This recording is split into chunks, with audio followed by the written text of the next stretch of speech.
त्यो टेस्टहरू गर्ने क्रममा चाहिँ हामीले अब बिएनसी हाम्रो वीरतामूर्त बिएनसी नै अब नजिक पर्यो है। अनि अब बिएनसीमा हेर्दाखेरि चाहिँ उहाँहरूले फेरि टेस्ट गर्दाखेरि पनि रिपोर्टहरू ढिलो आउने रहेछ के। अनि अब अलिक पछि टेस्ट 15 डेज पछि रिपोर्ट आयो, आउँदाखेरि चाहिँ अब क्यान्सरै भन्ने भयो। अनि अब त्यति भनिसक्दाखेरि अब चितवनमा भनेको त अब क्यान्सरको भयो है हस्पिटल भरतपुर।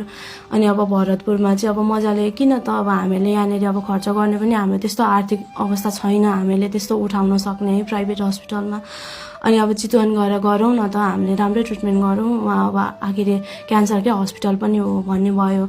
अनि लग्यौँ, अब लाँदाखेरि चाहिँ उहाँ चाहिँ डक्टरले भन्नुभयो अब 6वटा किमो हाल्नुपर्छ, 6वटा किमो हालिसकेपछि चाहिँ क्यान्सरको कस्तो हुँदो रहेछ। अनि त्यस पछाडि चाहिँ हामीले अपरेसनहरू के गर्नुपर्ने हुन्छ भन्नुभयो, सर्जरीहरू।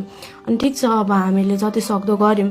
अब हाम्रो यो लास्ट टाइम चाहिँ हाम्रो 6वटा किमो कम्प्लिट हुने थियो कि, यो कम्प्लिट हुने थियो। अनि डक्टरको सल्लाहहरू लिएर अनि अब अपरेसन सर्जरीतिर जाने हाम्रो टाइम भइसकेको थियो। अनि अब यो यत्रो बेर चाहिँ हामीले अब जसो तसो परिवारबाट जसरी हुन्छ हामीले गर्दै आइरहेको थियौँ।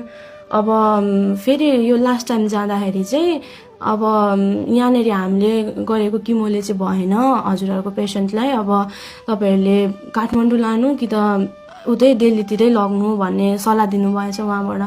अनि उहाँबाट सल्लाह दिएपछि चाहिँ अब हामीले चाहिँ अब काठमाडौँ जाँदाखेरि पनि अब यत्रो नेपालमा चितवन जस्तो ठाउँमा भरतपुर ठाउँमा भएन भने अब काठमाडौँ गएर पनि हाम्रो बिरामीलाई है झन् अब यत्रो 6-7 महिना त हामी आइसक्यौँ बिरामीलाई लिएर। अनि भने अब झन् साह्रो हुन्छ भन्ने भयो अब हामीलाई त। अनि अब बरु दिल्ली नै जाउँ है, अब दिल्ली नै गएर मजाले ट्रिटमेन्ट गरौँ भन्ने भयो।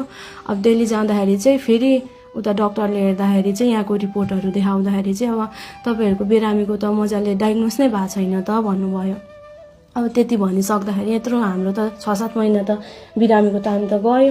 उसलाई अब जतिसम्म बिरामीले भोग्नु पर्यो, अब बिरामीले त भोगो यता परिवार हामीलाई पनि अब त्यो मेन्टली हुन्छ कसरी फिजिकल्ली हामीलाई पनि साह्रो परेको छ। दिदी कति उमेरको हुनुहुन्छ?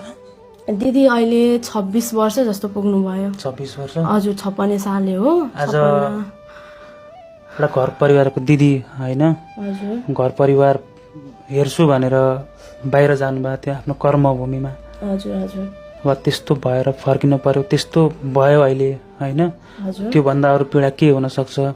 तपाईँहरूले जति दिदीको लागि उपचारको लागि धेरै प्रयास गर्नुभयो, अनि अन्तिममा चाहिँ अब नसकिने भयो होइन, अब सहयोग नै उठाउनुपर्छ भन्ने लागेर आउनुभएको।